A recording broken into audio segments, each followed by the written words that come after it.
ಬಳ್ಳಾರಿ ಜಿಲ್ಲೆ ಕಂಪ್ಲಿ ತಾಲೂಕು ಕಂಪ್ಲಿ ಕೋಟೆಯಲ್ಲಿರುವ ಶ್ರೀ ಪಂಪಾಪತಿ ದೇವಸ್ಥಾನ ಎಂದು ಕರೆಯಲಾಗಿದ್ದು, ಕಂಪ್ಲಿಯಿಂದ ಗಂಗಾವತಿ ರಸ್ತೆಯ ತುಂಗಭದ್ರಾ ನದಿ ತೀರದಲ್ಲಿದ್ದು, ಈ ದೇವಸ್ಥಾನ 500 ವರ್ಷ ಹಳೆಯದಾದ ಐತಿಹಾಸಿಕ ದೇವಸ್ಥಾನವಾಗಿದೆ.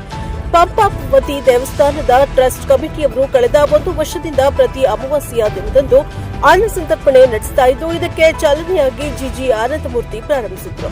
ಇದಕ್ಕೆ ಹೆಸರಾಂತ ಕ್ಯಾಟರಿಂಗ್ ಶಂಕರ್ ಊಟದ ವ್ಯವಸ್ಥೆ ಸೊಗಸಾಗಿ ರುಚಿಯಾಗಿ ಭಕ್ತರಿಗೆ ಉಣಬಡಿಸ್ತಾ ಇದ್ದಾರೆ. ಆದ್ದರಿಂದ ಇಂದಿನವರೆಗೆ ಪ್ರತಿ ಅಮಾವಾಸ್ಯೆ ಪ್ರಸಾದ ರುದ್ರಾಭಿಷೇಕ ನಡೆಯುತ್ತಲೇ ಬಂದಿರುವುದು ವಿಶೇಷವಾಗಿದೆ.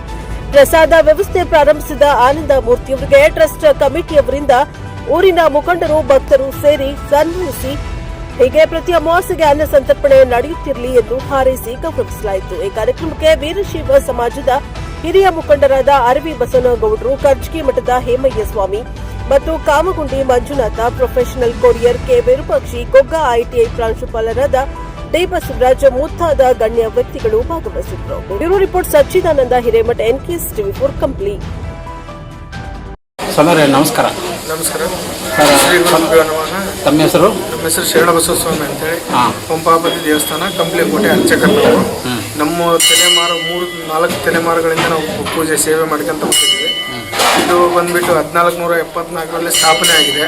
ಇಲ್ಲಿ ವಾಡಿಕೆ ಪ್ರಕಾರ ಪಂಪಾಪತಿ ದೇವಸ್ಥಾನ ಅಂತಾರೆ ಎಲ್ಲರೂ. ಇದು ಗೌರ್ಮೆಂಟ್ ಲಿಸ್ಟ್ನಾಗ ಇದ್ದು ಬಂದು ವಿರೂಪಾಕ್ಷ ಸ್ವಾಮಿ ದೇವಸ್ಥಾನ ಅಂತೇಳಿ ಇದೆ. ಇದು ಸುಮಾರು 500 ವರ್ಷಗಳ ಇತಿಹಾಸ ಇದೆ. ಐತಿಹಾಸಿಕ ದೇವಸ್ಥಾನ ಇದು. ಇದು ವರ್ಷಕ್ಕೆ ಒಂದು ಟೈಮು ಜಾತ್ರೆ ಆಗುತ್ತೆ ಭಾರತುಣಿಗೆ. ಮತ್ತು ಇದು ಶ್ರಾವಣ ಮಾಸದಲ್ಲಿ ಗಂಗಾ ಪೂಜೆ ಆಗುತ್ತೆ. ಪ್ರತಿ ಸೋಮವಾರ ಸಾಯಂಕಾಲ ಧನುರ್ಮಾಸ ಪೂಜೆ ಎಲ್ಲ ನೆರವೇರುತ್ತೆ. ಪ್ರತಿ ಅಮಾವಾಸ್ಯೆ ಪ್ರಸಾದ ಸೇವೆ ನಡೆಯುತ್ತೆ. ಇವಾಗ 1 ವರ್ಷದಿಂದ ಸತತವಾಗಿ ನಡ್ಕೊಂತ ಬಂದಿದೆ. ದೇವಸ್ಥಾನದ ವಿಶೇಷತೆ ಏನಂದರೆ, ಇಲ್ಲಿ ಬಂದುಬಿಟ್ಟು 2 ನಂದಿ ಬಸವೇಶ್ವರ ವಿಗ್ರಹಗಳಿದ್ದಾವೆ. ಒಳಗಡೆ ಇರೋ ನಂದಿ ಬಂದುಬಿಟ್ಟು ಎಡಗಾಲೆತ್ತಿದೆ, ಹೊರಗಡೆ ಇರುವ ನಂದಿ ಬಂದುಬಿಟ್ಟು ಬಲಗಾಲ ಎತ್ತಿದೆ. ಇದು ವಿಶೇಷತೆ. ಇಲ್ಲಿ ಐತಿಹಾಸಿಕ ದೇವಸ್ಥಾನ ಪಂಪಾಪತಿ ದೇವರ ವಿಶೇಷತೆ ಇದೆ. ಮೊದಲನೇದಾಗಿ ನಮ್ಮ ಕಂಪ್ಲಿ ತಾಲೂಕಿನ ಐತಿಹಾಸಿಕ ದೇವಸ್ಥಾನ ಆಗಿರ್ತಕ್ಕಂಥ ಶ್ರೀ ಪಂಪಾಪತಿ ದೇವಸ್ಥಾನ ಇಂದು ನಮ್ಮ ಹಿಂದೂ ಪ್ರಕಾರ ಹೊಸ ಸಂವತ್ಸರ. ಹಾಗಾಗಿ ಮೊದಲನೇದಾಗಿ ಎಲ್ಲರಿಗೂ ನಾನು ಯುಗಾದಿ ಹಬ್ಬದ ಶುಭಾಶಯಗಳನ್ನು ತಿಳಿಸುತ್ತಾ, ಪ್ರತಿ ಅಮಾವಾಸ್ಯೆಯಂತೆ ಈ ಅಮಾವಾಸ್ಯೆಯು ಕೂಡ ನಮ್ಮ ಜೊತೆಗೆ ಇದ್ದು ಸದಾಕಾಲ ಎಲ್ಲ ಕಾರ್ಯಗಳಿಗೆ ನಾನು ಕೂಡ ನಿಮ್ಮಲ್ಲಿ ಒಬ್ಬ ಎನ್ನುವಂಥ ಮಾತನ್ನು ಹೇಳುತ್ತಾ, ಶ್ರೀಯುತ ಆನಂದಮೂರ್ತಿ ಸರ್ ಅವರು ಈ ದಿನ ಪ್ರಸಾದದ ವ್ಯವಸ್ಥೆಯನ್ನು ನೆರವೇರಿಸಿಕೊಟ್ಟಿದ್ದಾರೆ. ಆ ಭಗವಂತ ಅವರ ಕುಟುಂಬಕ್ಕೆ ಆರೋಗ್ಯ, ಐಶ್ವರ್ಯ, ಸಂಪತ್ತು ನೀಡಿ ಅವರನ್ನು ಕಾಪಾಡಲಿ ಅಂತೇಳಿ ನಾನು ಶ್ರೀ ಪಂಪಾಪತಿ ದೇವರಲ್ಲಿ ಕೇಳಿಕೊಳ್ತಾ ನನ್ನ 2 ಮಾತುಗಳನ್ನು ಮುಗಿಸ್ತೀನಿ. ಪಂಪಾಪತಿ ದೇವಸ್ಥಾನದ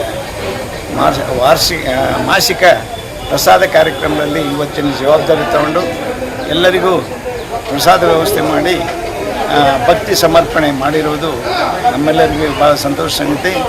ಆ ಹಿನ್ನೆಲೆಯಲ್ಲಿ ಪಂಪಾಪತಿ ಸ್ವಾಮಿಯು ಜಿಜಿ ಮೂರ್ತಿಯವರಿಗೆ ಸಕಲ ಭಾಗ್ಯಗಳನ್ನು ಕೊಟ್ಟು ಕಾಪಾಡಲಿ ಅಂತೇಳಿ ಈ ಮೂಲಕ ಹಾರೈಸ್ತೇನೆ. ವಿಷಯಗಳನ್ನು ಹೇಳ್ತಾ, ಪಂಪಾಪತಿ ಗುಡಿಯಲ್ಲಿ ಈ ಆನಂದಮೂರ್ತಿ ಜಿಜಿ ಆನಂದಮೂರ್ತಿಯವರು ಇವತ್ತು ಮೊದಲೇ ಪ್ರಾರಂಭ ಮಾಡಿದ್ದು ಅವರೇ. ಇವತ್ತಿಗೂ 1 ವರ್ಷ ಆಯಿತು, ಮತ್ತೆ ಅವರೇ ಮಾಡ್ತಾ ಇದ್ದಾರೆ. ಇದು ನಿರಂತರವಾಗಿ ನಡೀಲಿ. ಈ ದಾಸೋಗದಿಂದ ಜನರಿಗೆ ಸಮಾಧಾನ, ಸಂತೃಪ್ತಿ ಉಂಟಾಗ್ತದೆ. ಈ ಹಿಂದುತ್ವ ಕೂಡ ಉಳಿಸಿದಂಗೆ ಆಗ್ತದೆ ಅಂತಕ್ಕಂಥ ಮಾತು ಹೇಳ್ಕೊಂಡು ಇದು ಯಾವಾಗಲೂ ಎಲ್ಲರೂ ಇದರಲ್ಲಿ ಭಾಗವಹಿಸಿದ್ದಾರೆ. ಅವರೆಲ್ಲರಿಗೂ ಧನ್ಯವಾದಗಳು ಹೇಳ್ತಾರೆ. ಜೈ ಹಿಂದ್.